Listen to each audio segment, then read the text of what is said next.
자, 일단 1번 한번 보죠. 부동산학에 관한 설명으로 틀린 것입니다. 여러분들 부동산학에 관한 문제는 많이 안 나와요. 많이 안 나오는데 이게 10회, 11회, 12회 때 나왔었어요. 근데 그동안에 하도 말이 많아가지고 부동산학에 대해서 규정하는 게 이게 선생들마다요 주도권 다툼이 있어가지고 내가 하는 부동산학은 어떤 베이스를 가지고 있다라고 해가지고 계속 다퉈가지고 한동안 안 나오다가 요즘에 다시 한번 이렇게 언급되는 경우가 있습니다. 교재에 있으니까. 그래서 언급되는데 문제 수준은 높지 않아요. 그래서 한번 보겠습니다. 부동산학에 관한 설명으로 틀린 것입니다. 1번 과학을 순수과학과 응용과학으로 구분한다라는 거예요. 이때 부동산학은 응용과학입니다. 순수과학이 아니에요. 그러니까 순수과학이라고 주장하는 사람들이 부동산학을 순수과학이라고 주장하는 사람은 없어요. 그 미친 사람이야.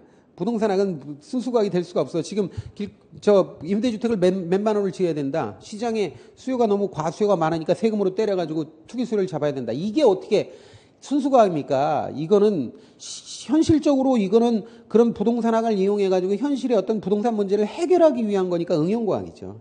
그런데 개 중에는 순수과학의 성격이 있다느니 이렇게 주장하는 사람들이 있는데 그거 아닙니다. 그래서 응용과학이다라는 거는 재론의 여지가 없어요. 그래서 응용과학이다라는 거고, 두 번째 부동산학의 연구 대상은 부동산 활동하고 부동산 현상이 있다. 부동산 현상은 대상입니다. 지금도 뭐 집값이 어떻다, 전세값이 어떻다, 분양가 상한제를 해야 된다느니 뭐 선분양제가 우리나라에 어떻다느니 뭐 이러면서 부동산 가격이 지금 또는 거래량이 시장에서 출렁출렁 거리죠. 그러면 이걸 부동산 현상이라고 그래요. 그럼 이런 부동산 현상에 대해서 인간이 그 부동산 현상을 대해서 어떠한 행위를 한다는 거죠. 그래서 국가 차원에서는 이 현재 부동산 가격이 지나치게 국지적으로 상승하는 것은 수요가 과열이기 때문이다. 가수요가 너무 많아서 그렇다. 가수요 때려 잡아야 된다 하고 보는 사람도 있고, 어떤 사람들 보수적으로 보는 사람들은 아니야, 가수요나 투기 수요라기보다는 공급이 부족해서 그래. 그러니까 건설회사에 시켜가지고 공급 왕창 늘리면 해결될 수 있어. 이렇게 시장 차원에서 접근하는 사람들이 있어요. 그러니까 공급을 늘려야 된다라고 주장하는 사람들은 시장 친화적 사람들이에요. 시장 친화적인 사람들이고, 이 사람들은 되게 건설업자들하고 우리나라의 경우는 물려 있어요. 이해관계가.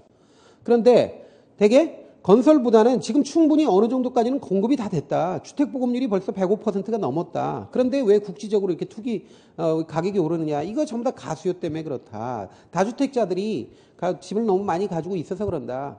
다주택자들이 전부 다 가격이 오를 것 같으면 너도 나도 다 몰려들어가지고 5채 이상 주택이 이미 있는 사람들이 와가지고 그렇게 68%씩 집을 사지 않느냐. 저게 무슨 집이 부족해서 그런 거냐. 저 가수요 때문에 그렇다. 저거 전부 다 세원 노출시키고 자금 출처하고 신분 공개하고 세금 왕창 때려버리면 된다. 이렇게 보는 사람들도 있다고요. 똑같은 현상이죠. 국지적으로 부동산 가격이 오르는 건 똑같은 현상입니다. 그런데 왜 보는 관점이 달라요? 다르죠. 보는 관점이 다르면 처방도 다릅니다. 그래서 부동산 현상을 주체적으로 인식하고 그 부동산 현상에 대해서 어떤 액션을 할 것인가가 바로 인간이 하는 활동이에요. 그런 것들을 부동산 활동이다 이렇게 얘기합니다. 그래서 주체와 객체가 있는 거죠. 객체는 지금 현재 드러나는 현상이고, 그 드러난 현상에 대해서 어떤 방식으로 내가 행위할 것이냐 하는 것은 바로 인간의 부동산 활동이 되는 거죠. 그래서 부동산이라고 하는 것은 이게 현상과 활동 두 가지 측면에서 이해할 수 있다라는 거죠. 자, 그래서 그게 전부 다 연구 대상이라는 거예요. 맞죠? 세 번째, 부동산학의 접근 방법 중 종합식 접근 방법은 부동산의 기술적, 경제적, 법률적 측면의 복합 개념으로 이해하여 이를 종합해서 이론을 구축하는 방법이다. 법, 경기 이런 거 나오잖아요? 그러면 종합식. 그러니까 부동산을 복합 개념으로 보는 거. 이게 전부 다 종합식이에요. 그래서 우리나라의 부동산학 이론을 단기간에 정리했다 이런 표현 나와도 종합식 맞습니다. 그러니까 우리나라의 부동산학이라는 게 우리나라의 부동산 이론이 있었습니까? 없었습니까? 없었죠. 부동산 이론은 없었어요. 우리나라에서 부동산이라는 표현이 나온 거는 조선왕조실록에 나왔던 1906년도입니다. 1906년도에 고종황제 때, 그때 김가진이라는 사람이 관찰사였는데 그 양반이 부동산 물이라는 표현을 썼다고요. 그리고 1912년도에 부동산 증명령 나오고 20년대에 이제 등기 막 나오고, 12년도부터 해가지고 20년 해가지고 부동산 사업 막 일으키죠.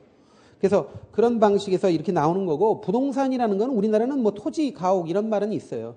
토지, 이런 것들은 있어서, 그래서 양안이라고 하는 등기부가 있었습니다만은, 이건 근대식 부동산이 아니죠. 그래서 부동산이라고 하는 것이 이렇게 일천에 부동산 이론이라는 게 없단 말이죠. 부동산 다루는 사람은 각회라고 그랬어요. 각회.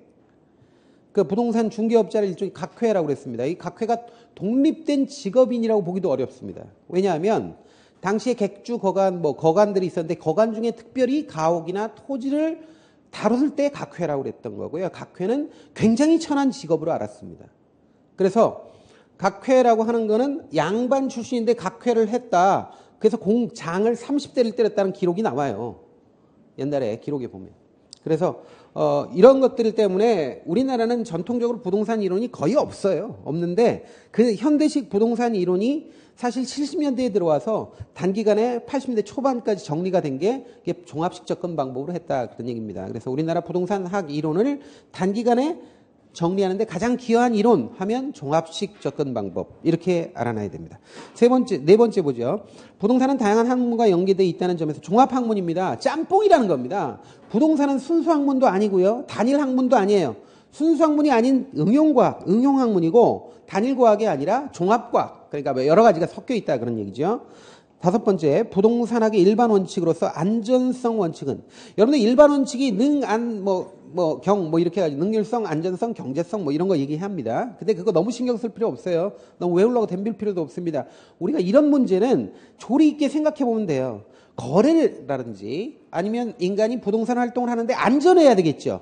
안전해야 됩니다. 안전성의 원칙이 있다고 치자고요. 잘 몰라도. 그럼 안전성의 원칙은 소유 활동에 있어서 최효 이용을 지도 원리로 삼고 있다. 최효 이용하고 안전성하고 특별한 관계가 뭐가 있겠습니까? 최효 이용을 잘하자. 이용을 최고 최선으로 하자.